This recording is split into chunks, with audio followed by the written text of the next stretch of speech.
सरकारों के लिए आपके जीवन की हैसियत एक आंकड़े की है। अस्पतालों के लिए आपके जीवन की हैसियत एक बेड की है, लेकिन आपके परिवार के लिए आपकी जीवन की हैसियत अनमोल है। और अगर आप चले जाते हैं इस दुनिया से तो फिर उन्हें एक अपूर्णीय गम मिलेगा। नमस्कार, आदाब, सत श्री अकाल दोस्तों, स्वागत है आप सबका मेरे YouTube चैनल स्वप्निल जंक्शन पर। और मैं आशा करता हूं कि आप सभी स्वस्थ और सुरक्षित होंगे। दोस्तों, आप और हम क्यों आखिर देश की सरकार की तरफ देखते हैं? आखिर हम और आप क्यों हमारी राज्य सरकारों की ओर एक आशा की दृष्टि से देखते हैं? उसकी वजह साफ है, उसका कारण स्पष्ट है। और कारण यह है कि हमारी सरकारों के पास तमाम संसाधन होते हैं, उनके पास तमाम शक्तियां होती हैं, जिसके आधार पर, जिसके बलबूते वो तमाम नागरिकों को सहूलियतें प्रदान करती हैं। लेकिन सच ये है कि क्या तमाम शक्तियां और संसाधन होने के बावजूद क्या इस देश के नागरिकों के पास वो मूलभूत अधिकार हैं? क्या वो फंडामेंटल राइट्स हमारे देश के नागरिकों को मिल पा रहे हैं? या मुख्य रूप से इस समय कोविड के कारण जिन मरीजों का इलाज चल रहा है, या कोविड के कारण जो मरीज अस्पताल की चौखटों पर दम तोड़ रहे हैं, उन पर क्या बीत रही होगी? उनकी आत्मा कितना कराह रही होगी? उनके परिजनों का सोचिए कि आखिर अपने प्रियजन को लेकर वो आ रहे हैं और उसके बाद खाली हाथ वो लौट रहे हैं। इतना बड़ा डैमेज, इतनी दुर्भाग्यपूर्ण स्थिति इस देश के भीतर उत्पन्न हो चुकी है, लेकिन कहीं ना कहीं केंद्र सरकार का रवैया अभी भी दुर्भाग्यपूर्ण है। और ये विरोधाभास नहीं तो क्या है? देश की सर्वोच्च न्यायालय आज स्वतः संज्ञान लेकर केंद्र सरकार को फटकार लगाते हुए कहती है कि स्थिति नेशनल इमरजेंसी की हो चुकी है। यानी स्थिति की आप गंभीरता को समझिए।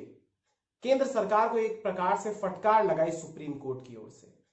इसमें भारत के मुख्य न्यायाधीश, प्रधान न्यायाधीश शरद अरविंद बोबडे साहब और उनके साथ 2 जजेस और थे, यानी 3 जजेस की कुल पीठ थी, और उन्होंने फटकार लगाई है। इस पर अगली सुनवाई कल होगी।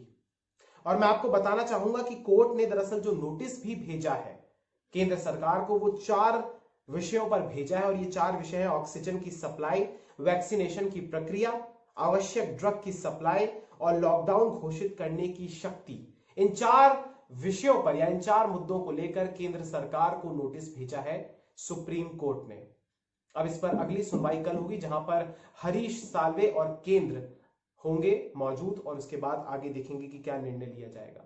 यानी आप देख रहे हैं कि स्थिति की गंभीरता को समझते हुए देश की सर्वोच्च न्यायालय भी स्वतः संज्ञान लेते हुए केंद्र सरकार को फटकार लगा रही है। बुधवार को आपने देखा कि किस प्रकार से एक निजी अस्पताल ने दिल्ली हाईकोर्ट में तुरंत सुनवाई के लिए उन्होंने अर्जी दाखिल की, और वहां पर जब सुनवाई हुई तो वहां पर भी दिल्ली हाईकोर्ट ने केंद्र सरकार को फटकार लगाई और यहां तक कह दिया कि आप चाहे उधार मांगकर या फिर चोरी करके या फिर भीख मांग कर आप ऑक्सीजन लाइए, लेकिन देश के नागरिकों की जान बचाइए, मरीजों की जान बचाइए। साथ ही साथ उन्होंने यह भी कहा कि जो औद्योगिक इकाइयां हैं जिसमें पेट्रोलियम और स्टील का सेक्टर आता है, अगर जरूरत पड़े तो उनकी ऑक्सीजन की सप्लाई भी रोक दी जाए। लेकिन जो तमाम मरीज हैं जो कि इस समय संवेदनशील स्थिति में है, जिनकी हालत इस समय नाजुक है, जो वेंटिलेटर्स पर है या फिर ऑक्सीजन के सपोर्ट से जिंदा है, उन्हें किसी भी कीमत पर ऑक्सीजन की कमी नहीं होनी चाहिए। ऐसी फटकार दिल्ली हाईकोर्ट ने भी लगाई है।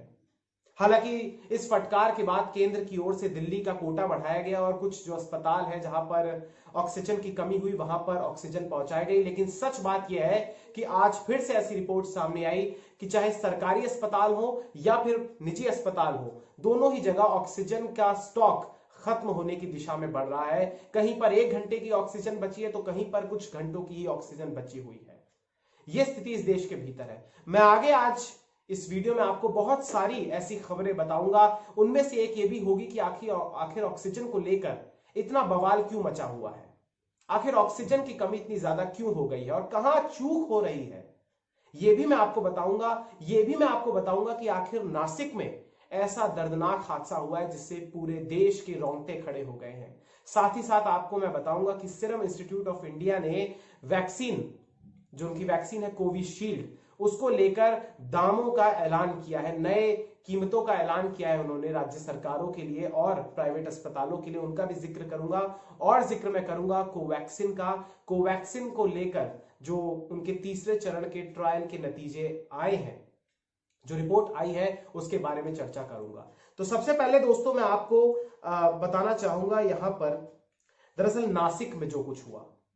नासिक आप जानते हैं दोस्तों महाराष्ट्र का एक शहर है और नासिक में बुधवार को एक दर्दनाक हादसा हो गया दोस्तों। दरअसल यहां के महानगर पालिका द्वारा संचालित डॉक्टर जाकिर हुसैन अस्पताल के ऑक्सीजन टैंक में लीकेज हो गई, जिसके कारण वहां पर करीब करीब आधे घंटे के लिए ऑक्सीजन की सप्लाई को बंद कर दिया गया अस्पताल के प्रशासन के द्वारा।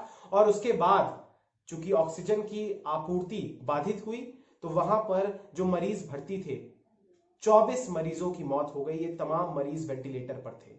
इस देश के भीतर ऐसी स्थिति आ गई कि जिन अस्पतालों में जाकर मरीज अपनी जान बचाते हैं या जिन अस्पतालों से ये उम्मीद होती है या एक मरीज के भीतर ये इच्छा होती है, अपेक्षा होती है, परिजनों के अंदर भी होती है कि अगर उन्हें कोई गंभीर बीमारी है तो फिर वो अस्पताल जाकर जरूर अपने जीवन को बचा सकेंगे, लेकिन ये उम्मीदें टूट गई।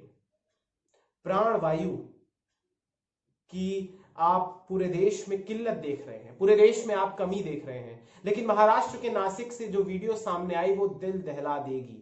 ये तस्वीर भी आप अपनी स्क्रीन पर इस समय देख रहे हैं। आप देख सकते हैं कि किस प्रकार से पूरे इलाके में जो पूरा का पूरा ये जहां पर टैंकर है, जहां पर लीकेज हुई, वहां पर सफेद धुएं का गुबार आपको दिख रहा होगा आसमान में। चारों तरफ आपको अफरा तफरी में भागते हुए लोग दिख रहे होंगे, आपको रोते बिलखते हुए लोग भी आपने टीवी स्क्रीन पर देखे होंगे, सोशल मीडिया प्लेटफॉर्म्स पर देखे होंगे। पटा हुआ है तमाम जगह ऐसे दर्दनाक दृश्यों से।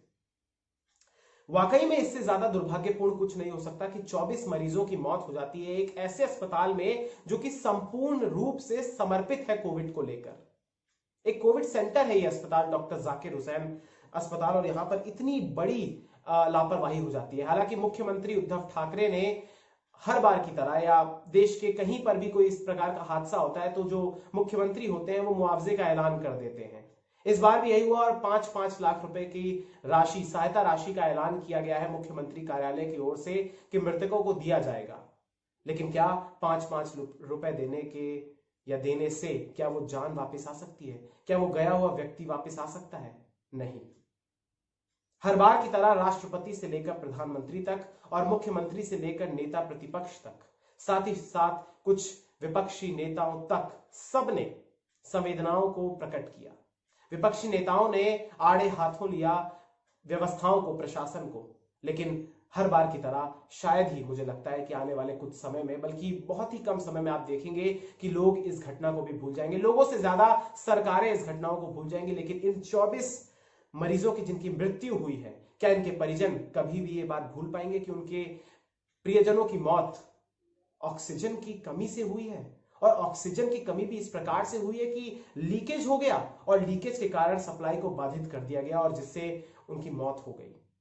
मैं आपको बताना चाहूंगा दोस्तों कि यहां पर ये जो प्लांट था दरअसल 20 दिन पहले इसे स्थापित किया गया था और इस पूरे घटना के दौरान करीब करीब ये दोपहर 12 बजे की घटना है बुधवार की, और टैंकर से जब टैंक में ऑक्सीजन को भरा जा रहा था तभी ये लीकेज हुई है।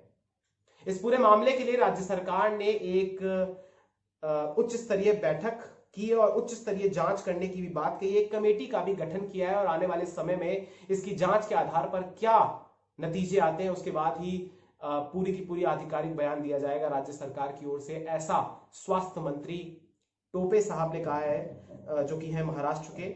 लेकिन कहीं ना कहीं उन्होंने इस बात को माना है कि आपूर्ति बाधित होने से ही ये पूरा का पूरा दर्दनाक हादसा हुआ है।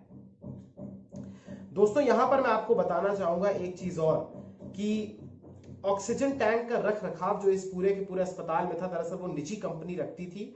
और हादसे के बाद ऑक्सीजन की जरूरत वाले या जिन मरीजों को ऑक्सीजन के सपोर्ट में रखा गया था उनकी संख्या 80 थी। उनमें से 31 मरीजों को शहर के अन्य अस्पतालों में शिफ्ट कर दिया गया है। और इसके बाद यह भी कहा गया कि टैंक की मरम्मत कर दी गई है और आपूर्ति सामान्य की जा रही है। जिस समय यह पूरा का पूरा हादसा हुआ उसके बाद वहां पर यह भी कहा जा रहा है कि एक युवक ने देख लिया, अन्यथा बहुत बड़ा अनर्थ हो सकता है। लेकिन कहीं ना कहीं अब मरम्मत का कार्य और फिर से सामान्य करने की प्रक्रिया क्या उन लोगों को वापस ला सकती है? ये चीजें पहले क्यों नहीं हुई? ऐसा इतना लापरवाह, इतनी बड़ी लापरवाही क्यों हमारे देश के सिस्टम या एक राज्य के सिस्टम द्वारा होती है? वहां के जो भी अस्पताल का परिसर का स्टाफ था उनके द्वारा इतनी बड़ी लापरवाही हो गई कि ऑक्सीजन लीक हो गया और फिर आधे घंटे तक मरीज तड़पते रहे। यानी ये कल्पना से परे है कि इस देश के भीतर ऐसी घटना हो गई, 24 मरीजों की जान चली गई। ये सिर्फ पहली घटना नहीं है, देश के अलग अलग राज्यों से ऐसी घटनाएं सामने आई है अभी हाल के कुछ दिनों में, जहां पर ऑक्सीजन की कमी से लोगों की मौत हुई है। सोचिए, ये नासिक की घटना थी दोस्तों। लेकिन इसके अलावा अब मैं आपको दूसरी खबर की तरफ लेकर जाना चाहूंगा, और ये खबर दोस्तों दरअसल आई है कोवैक्सिन को लेकर। यहां पर मैं कोवैक्सिन आपको बताना चाहूंगा। जैसा कि आप जानते हैं कि कोवैक्सिन भारत की यानी स्वदेश में निर्मित पहली वैक्सीन है और एकमात्र वैक्सीन है जो कि स्वदेश द्वारा निर्मित है, भारत में निर्मित है। इसे आईसीएमआर और भारत बायोटेक ने मिलकर एक साथ बनाया है। इसको लेकर बहुत सारे सवाल उठ रहे थे जब इसकी इमरजेंसी अप्लाई या इसको इमरजेंसी इस्तेमाल के लिए इसकी मंजूरी मिली थी डीसीजीआई के द्वारा। तो बहुत सारे लोगों ने यह आरोप लगाया था कि इसके तीसरे चरण के ट्रायल की रिपोर्ट तो जारी ही नहीं किए गए। लेकिन अब इसकी रिपोर्ट आई है दोस्तों, और ये रिपोर्ट काफी सुखद है। ये एक उम्मीद की किरण के तौर पर आई है, ये आपके लिए जानना जरूरी है दोस्तों। और ये आप जान लीजिए कि दरअसल जो ये रिपोर्ट आई है इसमें कहा गया है कि क्लिनिकल प्रभाव के तौर पर अगर इस वैक्सीन को लगाया जाता है तो ये वैक्सीन 78% तक कारगर है। यानी अगर किसी मरीज में एक प्रकार से हल्के या माइल्ड सिम्टम्स आते हैं या थोड़े से गंभीर सिम्टम्स आते हैं और अगर वो ये वैक्सीन लगवा लेता है कोवैक्सिन, तो 78% चांसेस है कि वो प्रभावी होगी। इसके अलावा अगर कोई व्यक्ति कोविड के सिम्टम अगर उसमें नहीं आते हैं या फिर अगर उसमें आ गए हैं और उसके बाद अगर वो अपनी वैक्सीन को लगवा लेता है तो फिर उसके अस्पताल में भर्ती होने या उसकी मृत्यु होने के चांसेस 100% तक कम हो जाते हैं। यानी एक प्रकार से मान के चलिए अगर ये वैक्सीन लगवा ली जाती है तो 100% चांस है कि व्यक्ति को अस्पताल में भर्ती नहीं करवाना पड़ेगा और उनकी मौत भी नहीं हो सकती है। तो ये सुखद बात है। इसके अलावा यहां पर आप ये भी जान लीजिए कि ये आखिर रिसर्च कितने लोगों पर हुई थी और ट्रायल कितने लोगों पर हुआ था। दरअसल 18 से 98 वर्ष के करीब 25,800 ऐसे प्रतिभागी थे जिन्हें इस ट्रायल में शामिल किया गया था। तीसरे चरण का ये ट्रायल था और इसके तहत ये नतीजे सामने आए हैं। यानी एक प्रकार से अगर मैं आपको एक शब्द में बताऊं या एक पंक्ति में आपको बताऊं तो ये जो वैक्सीन है इस रिपोर्ट के अनुसार ये पूरी की पूरी वैक्सीन डबल म्यूटेंट स्ट्रेन जो है हमारे देश में मौजूद वेरिएंट जो कोरोना का नया वाला है जिसके कारण लगातार केसेस बढ़ रहे हैं उसके खिलाफ भी कारगर है। और अगर मैं आपको बताऊं तो क्लिनिकल ट्रायल और आपातकालीन इस्तेमाल के तहत ये वैक्सीन बेहतर सुरक्षा प्रदान कर सकती है। कवच के तौर पर कोवैक्सिन इस्तेमाल की जा सकती है। ये रिपोर्ट सामने आई है। जून 2021 तक इसकी विस्तृत रिपोर्ट आ जाएगी। अभी ये इंटरिम रिपोर्ट है। तो ये दोस्तों आप ये जान लीजिए कि ये कोवैक्सिन को लेकर एक पॉजिटिव न्यूज है। और अब मैं आपको अगली खबर की तरफ लेकर जाना चाहूंगा दोस्तों। और ये खबर दरअसल है, अगर मैं आपको बताऊं तो आईसीएमआर के जो महानिदेशक है दोस्तों डॉक्टर बलराम भार्गव, माफ कीजिएगा, इन्होंने बुधवार को एक प्रेस कॉन्फ्रेंस करी। स्वास्थ्य मंत्रालय की पूरी प्रेस कॉन्फ्रेंस थी। इसमें यह बताया गया कि कौन से या कितने मरीज ऐसे हैं जिन्हें कोवैक्सिन और कोविशील्ड की डोजेस लगने के बावजूद भी कोरोना हुआ है। अब आपको मैं पूरे के पूरे आंकड़े बताऊं इस कल की प्रेस कॉन्फ्रेंस के तहत, लेकिन एक पंक्ति में अगर आपको मैं फलसफा बताऊं तो फलसफा यह है कि दरअसल इस दोनों वैक्सीन को लगवाने के बाद दरअसल बहुत ही कम लोग ऐसे हैं जिन्हें दोबारा संक्रमण हुआ है और उसमें से भी बहुत सारे ऐसे हैं जो कि फ्रंटलाइन वर्कर्स हैं जो कि लगातार कोरोना के माहौल में एक्सपोज होते हैं। इसलिए मैं आपसे शुरुआत में विनती करना चाहूंगा कि आप इस आंकड़े को सुनकर डरिएगा मत, बल्कि आप वैक्सीन जरूर लगवाइएगा अगर आप पात्र हो। और अब 1 मई से तो चूंकि आप जानते हैं कि 18 वर्ष से ऊपर वाले सभी लोग पात्र हो जाएंगे, इसलिए आप रजिस्ट्रेशन कराइए कोविन पोर्टल पर और फिर जल्द से जल्द आप वैक्सीन लगवाइए अपने नजदीकी कोविड सेंटर में जाकर, चाहे निजी अस्पताल हो या फिर सरकारी अस्पताल हो। अब दोस्तों ये आंकड़े मैं आपको बताना चाहूंगा। दरअसल डॉक्टर भार्गव के मुताबिक कोवैक्सिन लेने वाले करीब करीब 1.1 करोड़ लोग हैं इस देश के भीतर, जिनमें से 93,56,436 लोगों ने इसकी पहली डोज लगाई है और इनमें से 4,208 ऐसे मरीज हैं जिन्हें दोबारा कोरोना का संक्रमण हुआ है। संक्रमण का यह प्रतिशत 0.04% है। इसके अलावा 17,37,178 ऐसे लोग हैं जिन्होंने दोनों डोजेस ली हैं और इनमें से 695 लोग संक्रमित हुए हैं। सिर्फ यह प्रतिशत 0.04% का है। उन्होंने साथ ही ये भी दोस्तों बताया कोविशील्ड को लेकर कि कोविशील्ड लगवाने वाले 11 करोड़ 60 लाख से ज्यादा लोग हैं और इनमें से 10 करोड़ 3,02,745 लोगों ने पहली डोज लगाई है और इनमें से सिर्फ 17,145 लोगों को दोबारा संक्रमण हुआ है। अगर बात करूं दोस्तों इसके प्रतिशत की, तो यानी ये 0.02% का है जिनको कोविशील्ड लगवाने के बाद जिन्होंने पहली डोज लगवाई है उन्हें दोबारा संक्रमण हुआ है।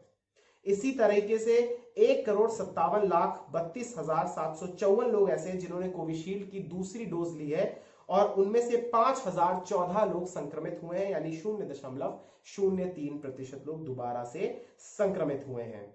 लेकिन एक बात आपको मैं बताना चाहूंगा कि जिन लोगों को भी संक्रमण दोबारा हुआ है ये गंभीर प्रवृत्ति का नहीं है। बकौल स्वास्थ्य मंत्रालय, बकौल आईसीएमआर के महानिदेशक बलराम भार्गव साहब द्वारा, यानी वैक्सीन आप लगवाइए, ये सुरक्षित है और अगर संक्रमण आपको हो जाता है तो भी आप गंभीर अवस्था में नहीं जाएंगे, ये सुनिश्चित करता है। दोस्तों अब बात करूंगा अगली खबर की तरफ। ये भी बहुत ही जरूरी खबर है आप सबके लिए।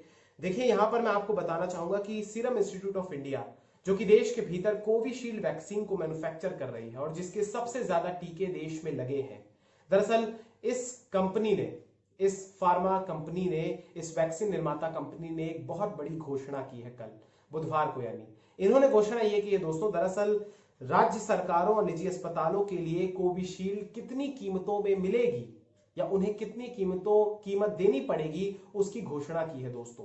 यहां पर मैं आपको बताऊंगा कि कोविशील्ड, दोस्तों आप थोड़ा सा पृष्ठभूमि इसकी एक बार फिर से रिवाइज कर लीजिए। आप जानते हैं कि कोविशील्ड दरअसल ब्रिटेन की ऑक्सफोर्ड यूनिवर्सिटी और एस्ट्राजेनेका द्वारा बनाई गई वहां की वैक्सीन का ही एक प्रकार से देसी वर्जन है जो कि हमारे देश में मैन्युफैक्चर किया जा रहा है और इसके तहत जो दाम रखे गए हैं वो आप जान लीजिए। दरअसल राज्य सरकारों को इसकी एक डोज लेने के लिए, इसकी एक डोज खरीदने के लिए 400 रुपए चुकाने होंगे और अगर निजी अस्पतालों को इसकी डोज खरीदनी है तो उन्हें एक डोज के लिए 600 रुपए चुकाने होंगे, एक डोज के लिए। इससे पहले दोस्तों मैं आपको बताना चाहूंगा कि यह वैक्सीन दरअसल अभी तक तो केंद्र सरकार के अस्पतालों यानी सरकारी अस्पतालों में ये फ्री में लग रही है, मुफ्त में लग रही है, जबकि निजी अस्पतालों को ये फिलहाल 250 रुपए की यानी 250 रुपए में मिल रही है। लेकिन अब चूंकि 1 मई से 18 वर्ष से ऊपर वाले लोगों के लिए टीकाकरण अभियान की शुरुआत होगी, उसके तहत चूंकि केंद्र सरकार ने डेडलाइन दी थी और 30 अप्रैल से पहले तमाम कंपनीज को अपनी कीमतों को घोषणा करनी है। इनमें सबसे पहले सीरम की घोषणा हुई है, तो इसी के तहत उन्होंने इस बात की ऐलान किया। और ये मैं आपको बताना चाहूंगा दोस्तों कि यहां पर कीमत एक बार फिर से आप सुन लीजिए, 400 रुपए प्रति डोज होगी राज्य सरकारों के लिए यानी सरकारी अस्पतालों के राज्य सरकार के, और 600 रुपए प्रति डोज होगी निजी अस्पतालों के लिए। अब यहां पर एक कंफ्यूजन या एक बहुत बड़ा प्रश्न ये उठता है, द्वंद्व की स्थिति इसलिए उत्पन्न होती है क्योंकि कहीं ना कहीं आप अभी तक इसकी वैक्सीन की कीमत या तो सरकारी अस्पतालों में तो फ्री की थी, मुफ्त थी, लेकिन निजी अस्पतालों में भी प्रत्येक डोज के लिए, प्रति डोज के लिए 2 डोज की दवाई है, टीका है, प्रति डोज के लिए 250 रुपए देने पड़ रहे थे। लेकिन अब 600 रुपए अगर कोई निजी अस्पताल में लगाता है तो, और अगर राज्य सरकारों के अस्पताल में लगाता है तो फिर उनको 400 रुपए देने पड़ेंगे एक डोज के लिए।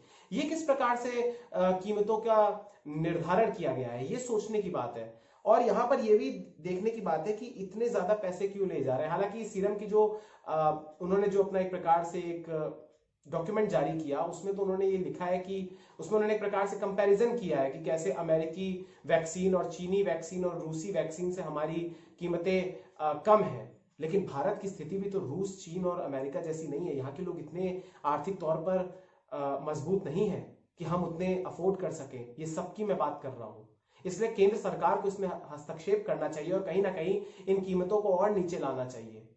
चाहे तो केंद्र सरकार स्वयं इसका वहन कर ले, इस पूरे के पूरे टीकाकरण अभियान का, क्योंकि कई ऐसे राज्य हैं जिसमें उत्तर प्रदेश है, जिसमें असम है, जिसमें मध्य प्रदेश है। अगर कोई राज्य छूट गया हो तो मैं माफी चाहूंगा। इन राज्यों ने अपने नागरिकों के लिए, अपने निवासियों के लिए 18 वर्ष से जो ऊपर के उनके लिए फ्री मुफ्त में टीकाकरण अभियान शुरू करने की घोषणा की है। इसलिए मैं रिक्वेस्ट करना चाहूंगा केंद्र सरकार से भी और तमाम राज्यों की सरकारों से भी कि आप भी टीकाकरण के खर्च का स्वयं वहन करें, क्योंकि फिलहाल तो हालांकि केंद्र सरकार की ओर से यह स्पष्ट दिख रहा है कि वो 18 से ऊपर वाले लोगों का, यानी 18 से 45 के बीच की जो आयु वाले हैं उनका वहन नहीं करने के मूड में, लेकिन आगे उनको करना चाहिए। मैं ये रिक्वेस्ट करना चाहूंगा। तो बहरहाल ये पूरा का पूरा कीमत है, और इसके तहत कुछ मैं कई आर्टिकल्स पढ़ रहा था, कुछ ऐसे भी लोग हैं जो ये कह रहे हैं, जिनके नाम नहीं उजागर किए गए हैं साफ तौर पर, जाहिर सी बात है, वो ये कह रहे हैं कि उनसे कंसेंट नहीं लिया गया था, यानी वो एक स्टेक होल्डर भी है, उनसे कंसेंट नहीं लिया गया था इसकी कीमत को निर्धारित करते हुए। यानी ये एक कहीं ना कहीं एक ऐसी चीज दिख रही है कि दामों में जो असमानता है, जो एक प्रकार से ऐसी चीज दिख रही है कि कहीं पर इतने दाम में मिल रही है, अब अचानक से दाम इतने बढ़ गए हैं, ये शायद इसको यूनिफॉर्म होना चाहिए, ऐसा मेरा मानना है। शायद नहीं, बल्कि इसको एक प्रकार से एक समान होना चाहिए। वैक्सीन या तो सबको मुफ्त में मिले, चाहे राज्य सरकार हो या फिर केंद्र सरकार हो। ऐसा नहीं होना चाहिए कि केंद्र सरकार को सस्ते में मिल रही है और राज्य सरकार को ज्यादा में मिल रही है, या निजी अस्पतालों को और भी ज्यादा में मिल रही है। इसमें त्रस्त तो आम जनता ही होती है। और कहीं ना कहीं आप भी जानते हैं कि देश का एक बड़ा तबका है जो कि सरकारी अस्पताल की तरफ ही रुख करेगा। ऐसे में कीमतें कम होनी चाहिए। 400 रुपए प्रति डोज देने वाला कैसे वो व्यक्ति देगा जो कि एक दिन में 200 या 300 रुपए ही कमा रहा है और उसके घर में 5 या 4 सदस्य हैं? ये सोचने की बात है। बहरहाल आने वाले दिनों में क्या फैसले लिए जाते हैं ये भी मैं आपको बताऊंगा, लेकिन ये कोविशील्ड को लेकर एक बड़ा फैसला है।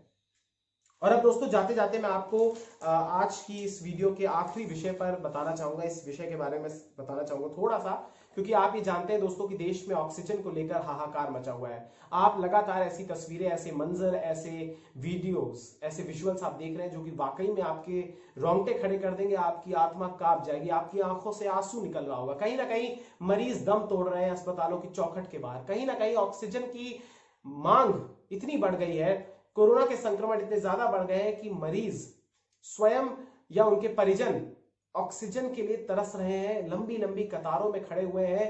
डॉक्टर्स उनको स्वयं कह रहे हैं कि आप खुद से इंतजाम कीजिए, तभी हम आपका इलाज करेंगे। कुछ डॉक्टर और कुछ अस्पताल भी हाई कोर्ट तक जा रहे हैं कि हमें चाहिए ऑक्सीजन की सप्लाई।